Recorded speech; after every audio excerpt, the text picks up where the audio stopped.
RESP 28, procedência São João, Pernambuco, ministra Luciana Lossi, a relatora, recorrente Ministério Público Eleitoral, recorrente Coligação A Paz e a Felicidade de Volta a São João, recorrido José Genaldo Ferreira Zumba, inscrito pelo recorrido José Genaldo Gustavo Severo e pelo recorrente Ministério Público Eleitoral, doutor Nicolau Dino.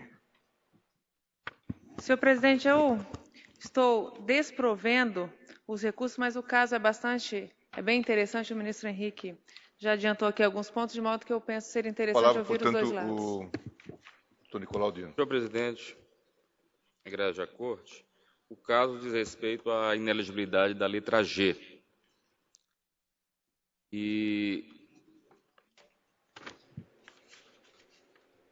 as imputações geradoras da inelegibilidade são as seguintes: pagamento indevido a vereadores, se trata aqui de presidente da Câmara Municipal, pagamento indevido de vereadores a título de participação a sessões extraordinárias em desobediência ao artigo 57, parágrafo 7º da Constituição da República. A jurisprudência desse tribunal, é no sentido, eu resgato acórdãos da palavra do ministro João Otávio Noronha, da palavra do ministro Henrique Neves, a jurisprudência é no sentido de que o pagamento maior de remuneração a agentes públicos configura ato doloso de improbidade administrativa, dolo genérico, na medida em que o administrador deixa de observar os dispositivos constitucionais que vinculam a sua atuação. Eu estou lendo aqui a ementa de um acórdão relativo à eleição de 2014, no agravo regimental no RESP 95.890. O caso que está sob exame se amolda a essa jurisprudência. Há um dado interessante que precisa ser destacado, por amor ao debate, diz respeito ao fato de que teria havido autorização legislativa com base em lei municipal e que, portanto, isso afastaria o dolo.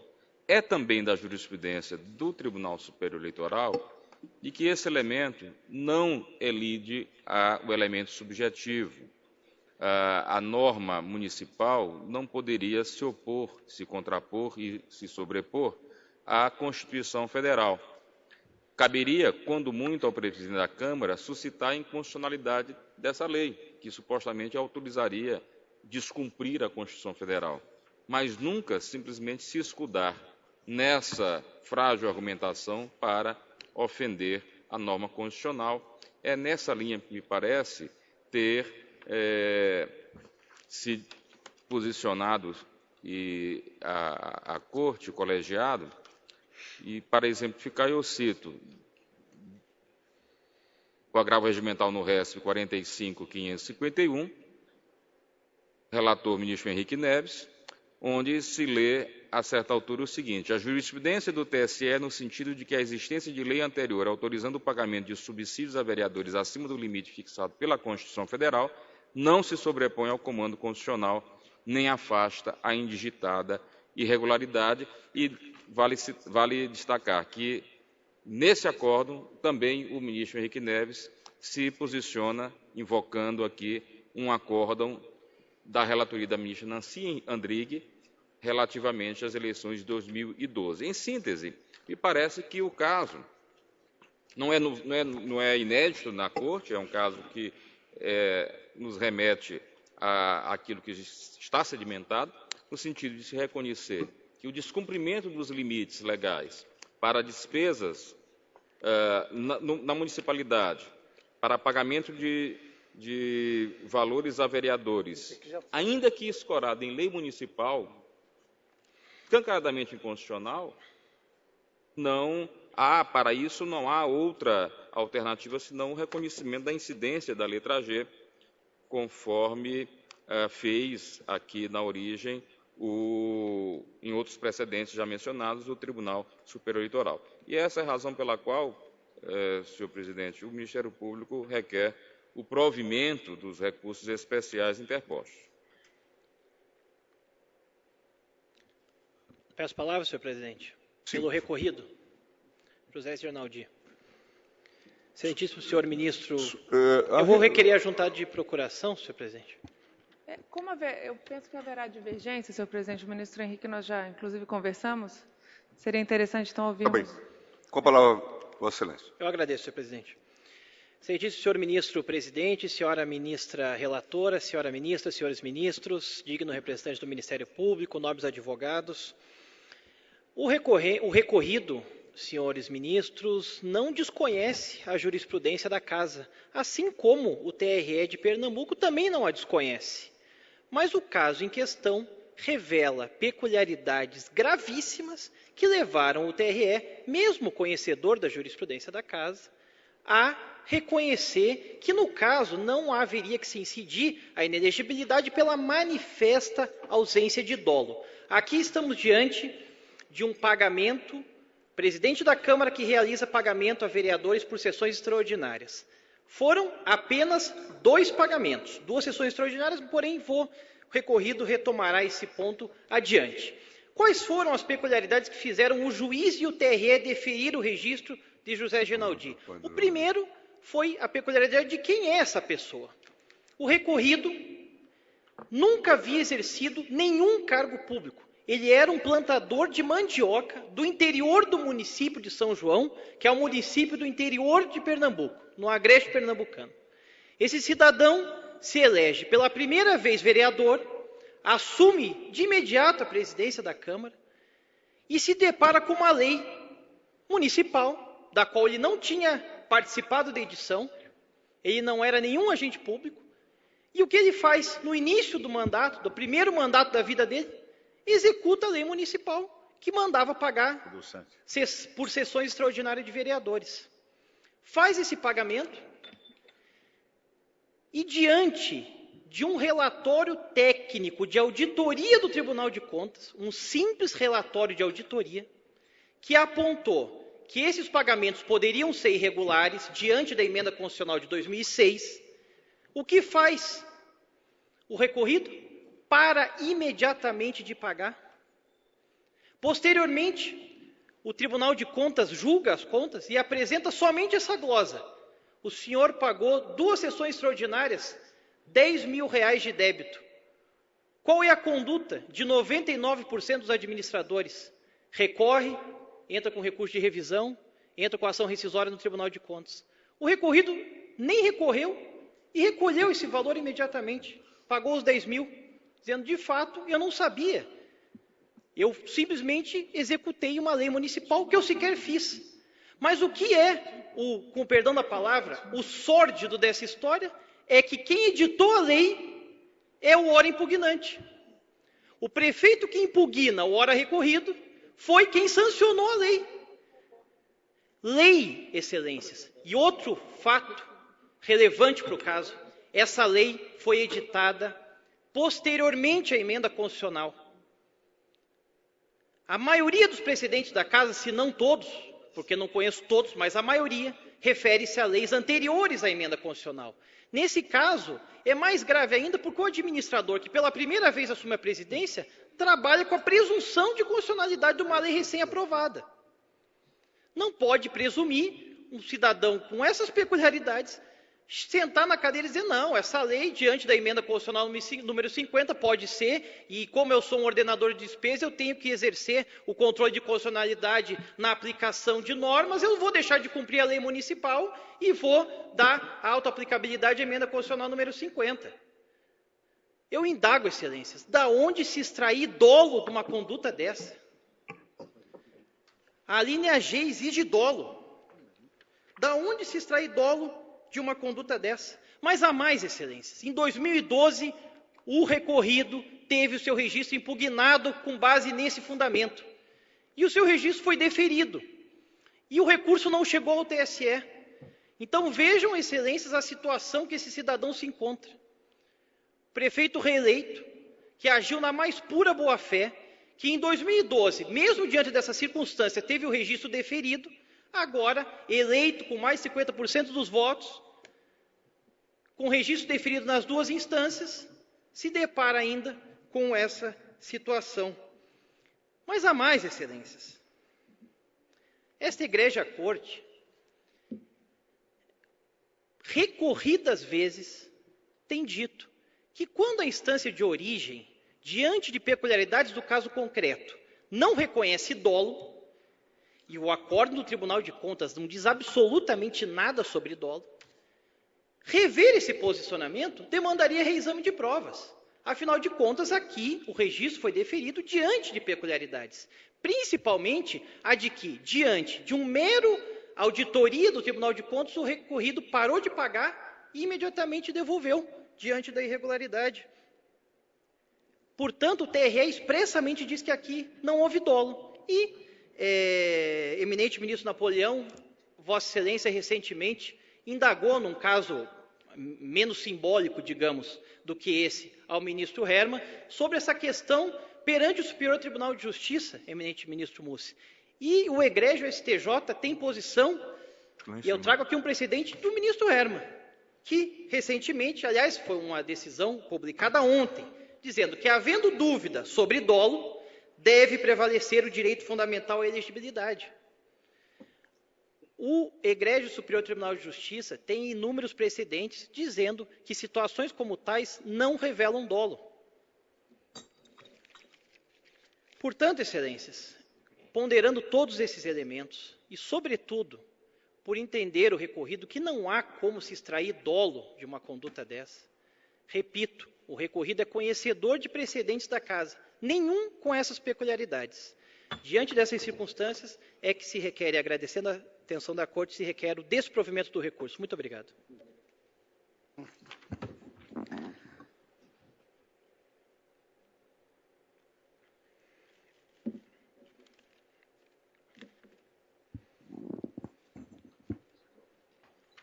Ministra Luciana, Vossa Excelência, a palavra. O voto já distribuído. Emenda autoexplicativa.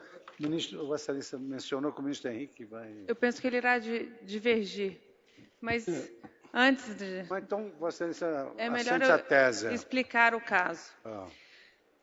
Veja, este caso me levou realmente a bastante reflexão, senhor presidente, porque, de fato, como trazido por ambas as partes, há precedência do tribunal, numa leitura apressada, de que estamos aqui a tratar de uma desaprovação de contas e estaríamos a reconhecer aqui o dolo genérico.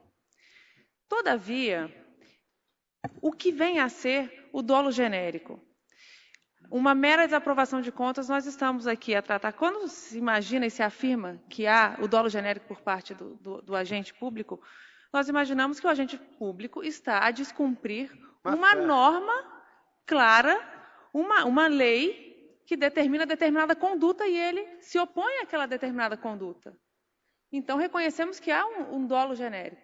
Todavia, o caso presente é distinto. Havia uma lei que determinava que ele pagasse, que os vereadores que participassem de sessões de convocações extraordinárias seriam merecedores de uma verba remuneratória.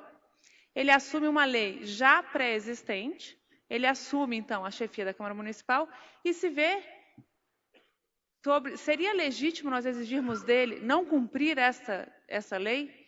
Seria razoável imaginarmos que deveria ele entender que essa lei é manifestamente inconstitucional?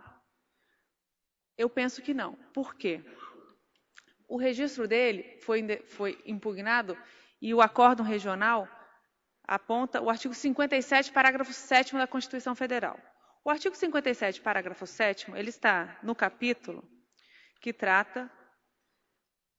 fala do Congresso Nacional, logo dos deputados e senadores. E o parágrafo 7º, então, cabe a pergunta, ele é de repetição obrigatória para os municípios? Aí eu vou à Constituição da República. O artigo 29 da Constituição da República, que está no capítulo dos municípios, o artigo 29, no capítulo dos municípios, que trata também da remuneração dos vereadores, no inciso 6, fala que o subsídio dos vereadores será fixado pelas respectivas câmaras municipais em cada legislatura. Só que este inciso 6, ele sofreu duas alterações por duas emendas constitucionais. Primeiro, a emenda 19, de 1998, fazia remissão expressa ao 57, parágrafo 7º. Portanto, Naquela época, se você lesse o artigo 29, parágrafo 6, e visse ali a remissão expressa aos 57, você imaginaria, é de repetição obrigatória, os municípios têm que observar essa regra do 57, parágrafo 7º. Todavia, em 2000, a emenda constitucional 25 altera esse dispositivo e simplesmente suprime a remissão ao 57, parágrafo 7º. Portanto, eu entendo que essa norma, ela não é chapadamente inconstitucional. Ela não traz uma inconstitucionalidade flagrante a ponto de nós exigirmos do agente público a não observância a uma lei municipal que determina o pagamento por sessões extraordinárias. E mais, quando este administrador teve notícia de um relatório técnico do Tribunal de Contas, ele imediatamente suspende esse pagamento. Como foi trazido aqui da tribuna, foram 2 pagamentos. É razoável nós imaginarmos que houve o dolo, que ele agiu com o dolo de fraudar a lei, porque a linha G, o que a linha G fala? Os que tiverem suas contas relativas ao exercício de cargos ou funções públicas rejeitadas por irregularidade insanável, que configure ato doloso de improbidade administrativa. E eu penso que a lei não traz palavras Mas em razão do conflito aparente de normas, que se houvesse a Constituição, era erro de direito inexcusável. Mas havia uma lei municipal mandando pagar. Exatamente. E depois vem a emenda constitucional. Exato. Você exclui o elemento Eu excluo o elemento doloso, como fez o Tribunal Regional Eleitoral, diante de todas essas particularidades. Eu entendo que não é razoável nós afirmarmos que este agente público agiu com dolo. Conheço os precedentes do tribunal, mas acho que nós não devemos simplesmente bater um carimbo em todas as decisões sob o argumento de que há precedentes, a gente acaba por repetir precedentes sem pararmos para analisar o caso concreto. E, de fato, eu estou absolutamente convencida, senhor presidente, que não podemos presumir o dolo. Estamos aqui a tratar de um direito fundamental, que é o direito à elegibilidade. Não podemos fazer uma interpretação extensiva para retirar o direito deste cidadão sob a pecha de que há que se falar aqui em dolo genérico. Cito ao longo do meu voto, senhor presidente, 2 precedentes, eu cito mais 2 ou 3, do Superior Tribunal de Justiça, um inclusive da relatoria, a página 29 e 30 do meu voto, do Superior Tribunal de Justiça, da relatoria, um deles inclusive do ministro Napoleão, que afirma que a presunção de certeza de legalidade do ato pela vigência de autorizativa lei orgânica municipal, o que, à luz da jurisprudência dessa Corte Superior, afasta a presença do dolo, inclusive o genérico, ou seja, se há uma lei que determina uma determinada conduta àquele gestor, não há que se falar em dolo genérico.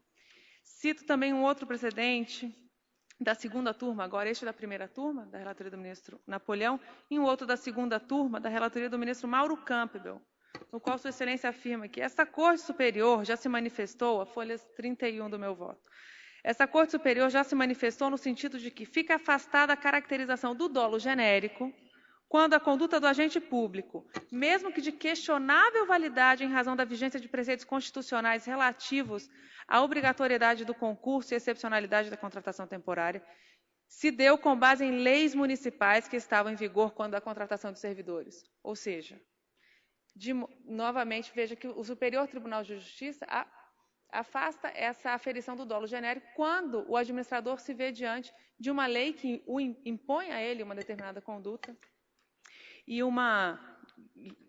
por mais que essa lei seja de constitucionalidade questionável. Portanto, diante dessas peculiaridades, senhor presidente, eu trago à reflexão do plenário este caso e eu estou encaminhando o meu voto no sentido de manter o acórdão regional para deferir o registro do candidato, prefeito eleito do município de São João, Pernambuco. Isso significa dar provimento, negar provimento? Não, estou negando, mantendo. O Tribunal Regional, considerando todas as peculiaridades, afastou o dolo. Resultado. Eu estou mantendo a divergência? Ministro Henrique. Primeiro, eu queria tirar umas dúvidas. Essa questão de ter pago 2 meses, ela foi enfrentada pelo Tribunal Regional Eleitoral? Consta do acordo? Não, não. Foi trazido pelo advogado. O Tribunal de Contas rejeitou as contas, entendeu que havia irregularidade. Isso, em Tribunal de razão Contas da entendeu que 57, a lei foi 7º. editada depois da Constituição. Depois da alteração Emenda da Constituição. Constitucional 50 de 2006, a lei é de 2008. Ou seja, então, veja que ela passou até mesmo por um processo, certamente para a Comissão de Constituição e Justiça, enfim, por uma análise jurídica na Câmara Legislativa, da qual ele não fazia parte. Então, nós estaríamos dizendo que o Tribunal de Contas errou em dizer que isso é uma irregularidade. Não, eu não estou dizendo isso. Eu estou dizendo que não há como aferir o dolo do agente. Eu não vou simplesmente presumir uma conduta dolosa é uma diferente de uma conduta culposa. Então, como a linha G fala em dolo, fala em conduta. Eu entendi o voto de Vossa Excelência. A nossa jurisprudência, está citada no voto de Vossa Excelência, já examinou essa situação em que existe lei. Vossa Excelência citou um caso da ministra Laurita. No voto que a ministra Laurita proferiu, ela faz uma menção, foi uma decisão unânime, e existem várias outras, eu estou só recordando essa, e tem uma decisão no voto da ministra Laurita que ela remete ao recurso especial 115/43, onde o ministro Marco Aurélio trouxe exatamente essa tese. Se há uma lei, se a pessoa está apenas cumprindo a lei, não haveria dolo, não haveria possibilidade de caracterização da inelegibilidade. Isso foi definido pelo tribunal. O ministro Marco Aurélio votou exatamente no sentido, o ministro Dias Toffoli pediu vista. Trouxe um voto divergindo, demonstrando, houve o debate, o ministro Dias Toffoli, até o final do debate, tem uma frase significativa, que ele diz: imagine então que bastará aos vereadores aprovarem leis descumprindo e assim isentando o presidente da Câmara de qualquer tipo de inelegibilidade. Basta combinar, os vereadores aprovam uma lei, o presidente assume no ano seguinte e executa, paga as benesses e o limite que a Constituição criou passa a ser apenas uma figuração. Porque os entes municipais têm a possibilidade de fazer as leis e as leis municipais possam valer mais do que a Constituição. Vossa Excelência cita... Por outro lado, deixa eu só terminar. Vossa Excelência cita 2 precedentes do STJ, 2 ou 3 ou mais, que tratam de concurso. A regra do concurso está prevista no artigo 37, inciso 2º da Constituição, a obrigatoriedade do concurso. Ele põe a investidura o concurso como regra principal, mas depois ele fala que, de acordo com a natureza e complexidade de cargo, na forma da lei, poderá ser preenchido de outra forma, na forma da lei. Quando se fala em concurso, a própria Constituição estabelece e diz: pode ter outras formas de acesso que não o concurso na forma da lei. No caso de pagamento de hora extra, de sessão extraordinária para vereadores, Vossa Excelência, no voto de Vossa Excelência, estaria autorizando todas as câmaras a fazerem as leis, e o que o tribunal... Autorizando ninguém, sim, mas está dizendo que não teria dúvida sobre a constitucionalidade. E o que o fundamento do Tribunal Regional Eleitoral, muito bem elaborado, é no sentido, e isso aqui me incomoda, de que esses pagamentos não gerariam nenhuma consequência enquanto não se propusesse uma ação no Supremo Tribunal Federal para declarar essa lei inconstitucional. Esse é o fundamento do voto vencedor no Tribunal Regional Eleitoral. No caso do pagamento de sessão extraordinária, a regra do artigo 57, parágrafo 7º da Constituição, ela diz que a sessão legislativa extraordinária, o Congresso somente deliberará sobre a matéria qual for convocado, ressalvado o disposto, vedado o pagamento de parcela indenizatória em razão da convocação. Quer dizer, a Constituição, quando fala de concurso, diz que podem ter outras formas aprovadas em lei. Quando fala em pagamento de horas de sessões extraordinárias, ele proíbe, a Constituição proíbe isso terminantemente... Isso está no capítulo do Congresso Nacional, veja. Quando você vai ao município, ao capítulo da Constituição... Mas é aí que eu estou dizendo, então no raciocínio de Vossa Excelência, os municípios podem pagar hora extra em sessão extraordinária para as câmaras de vereador. Ministro, penso que esse argumento é um argumento de terror. Não é essa. Não é de terror, ministro. É o que nós estamos decidindo no caso. Se todo agente público tiver que deixar de cumprir uma lei sob o argumento de que essa lei é flagrantemente inconstitucional, imagine a que ponto chegaremos. Ao princípio da legalidade. Nós vivemos um Estado de direito. Há leis e nós devemos... O agente público ele está obrigado a obedecer às leis, a observar as leis. Agora, se cada administrador não quiser cumprir a lei sob o argumento de que ele entende aquela lei inconstitucional, teremos um Estado anárquico. Nós acabamos de decidir nessa sessão um voto do ministro Luiz Fux. Lá era o artigo 29. No artigo 29, mas o princípio é o mesmo. Não, a regra do artigo 29, por que a gente entende que não pode? Porque a partir do momento que começa a se admitir que uma violação à Constituição possa ser relativizada, Então, eu não sabia que a Constituição... Nós não estamos falando de um negócio com erro de vício, de consentimento. Estamos falando de cumprimento da Constituição brasileira. A jurisprudência Vossa Excelência, me pense uma parte. Eu tenho a impressão de que, na verdade, a ministra Luciana não está encaminhando no sentido de que é permitida a violação da Constituição. Eu acho que ela está encaminhando no sentido de que, no caso concreto, a lei de improbidade ela exige a intenção do agente de cometer esse ato que conduz a essa restrição.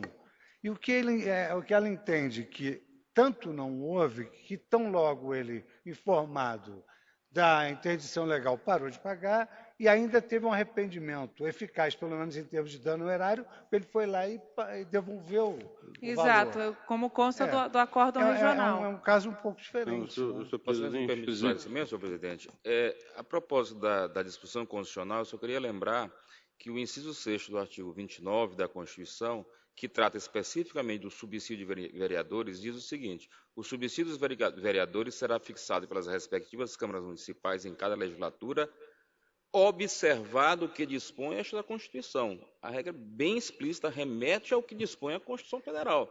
Então, alegar que essa disposição não incide... Mas veja se não há uma dúvida razoável. Antigamente, esse artigo fazia menção expressa ao 57, parágrafo 7º. Depois vem uma emenda à Constituição e retira. Não, eu estou lendo a redação nova. 57, parágrafo 7. Não era. A minha preocupação, era inepto ou se ele agiu com má fé. A minha preocupação, senhor presidente, são duas. A primeira, a jurisprudência sempre foi que independe de lei, não é um caso, são vários casos citados no voto da ministra Luciana, eu trouxe outros, poderia trazer vários. Vamos mudar o entendimento? Então, é o que eu disse. A cada caso, dizer, esse tem uma peculiaridade, se é para mudar o entendimento, que se modifique o entendimento claramente. O tribunal está alterando a sua jurisprudência para dizer que agora, se pagar o que está em lei, não tem problema. Não, eu estou aferindo o dolo. Aqui está a característica. O Tribunal Regional analisa todas as características. Presidente, queria fazer uma ponderação bem rápida. Nós não estamos discutindo se a lei sanjoanina de Pernambuco é boa ou má, se é constitucional ou não é inconstitucional, se ela é conveniente ou não, se ela é justa ou injusta. Estamos investigando se o agente público, o prefeito, que cumpre esta lei, age dolosamente. O que temos de focar é identificar o dolo do agente ao cumprir uma lei municipal que não foi editada na gestão dele.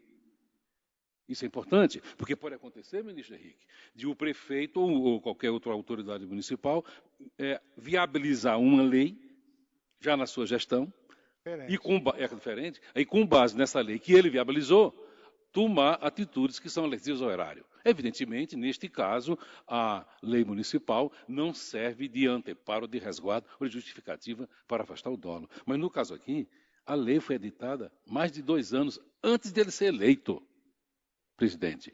É um caso típico, a meu ver, de erro de tipo ou erro de proibição. Ele deveria saber que a lei é inconstitucional. Caberia a ele, ministra Rosa Weber, fazer esse tipo de especulação para autorizar as despesas que a lei prevê? Eu acho que nós estamos instruídos para votar. Cada um tem um estilo de presidir. Se Vossa me permite, eu queria antecipar, com todo respeito ao voto sempre lúcido e brilhante do eminente ministro Henrique Neves, me manifestar acompanhando a doutora relatora. Henrique diverge. Mas eu quero só saber, senhor presidente, eu quero deixar claro. Nós estamos mudando a jurisprudência ou estamos destacando, fazendo um distinguish desse caso e ao meu ver, com a máxima vênia, estaríamos invadindo a competência do Tribunal de Contas, que examinou essa irregularidade e disse que ela existia. Não estou dizendo que a irregularidade não existe, estou falando do dolo. Então, Vossa Excelência está dizendo que existe a irregularidade, estou falando do que ela não deveria gerar... Claro, eu não posso julgar. Eu acho que se Vossa Excelência fizesse constar da sua emenda essa particularidade, com essa ressalva, não haveria essa visão prospectiva de violação da jurisprudência e se resolveria o caso concreto com justiça, que é o que aqui Perfeito, se procura fazer isso. Caso vencedor, eu farei constar da emenda, senhor presidente. Com esse ajuste, ministro Henrique, sem fazendo a ressalva que não muda a jurisprudência. Mantida a jurisprudência, distinguindo esse caso, eu fico menos vencido, vamos dizer assim. Mas eu fico vencido. Tá bem. Também peço, ministra Luciana, para me lançar vencida, presidente.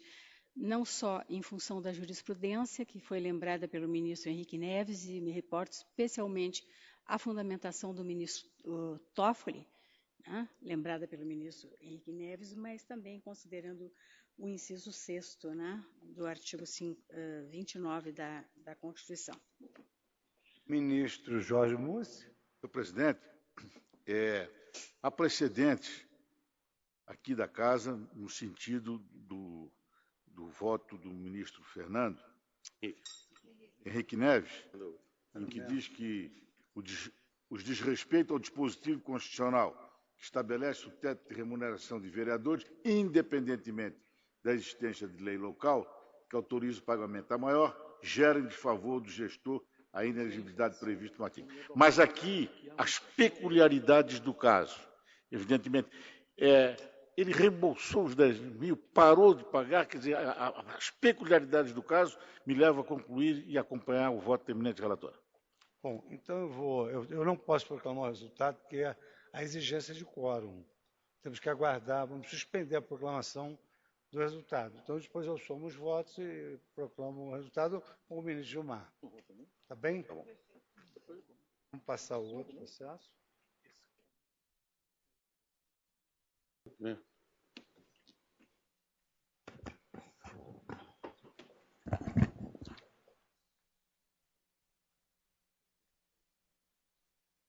Tá, do RESP 2869. Vamos prosseguir naquele julgamento, né? Aquele julgamento, né? Tá, porque falta a proclamação do resultado. Basicamente, a divergência que se travou aqui é o seguinte: houve um pagamento de sessões extraordinárias para os vereadores duas vezes. No município longínquo... São João, Pernambuco. Havia um conflito de leis, uma lei municipal e a Constituição. A lei municipal que não foi elaborada na época em que ele exercia nenhuma função e, digamos assim, a ministra Luciana Lossi entendeu que o próprio conflito de leis levava a uma ausência de dolo. E ela, então, retirou o dolo no caso concreto. Vou acompanhá-lo. E vai fazer a ressalva no voto, de que não é uma mudança da jurisprudência, mas uma aplicação no caso concreto da inexistência de dolo. Perfeito. A ministra Luciana Lossi está negando provimento. Eu acompanho. Eu também estou acompanhando. Portanto, negado o provimento. Senhor presidente, se possível, só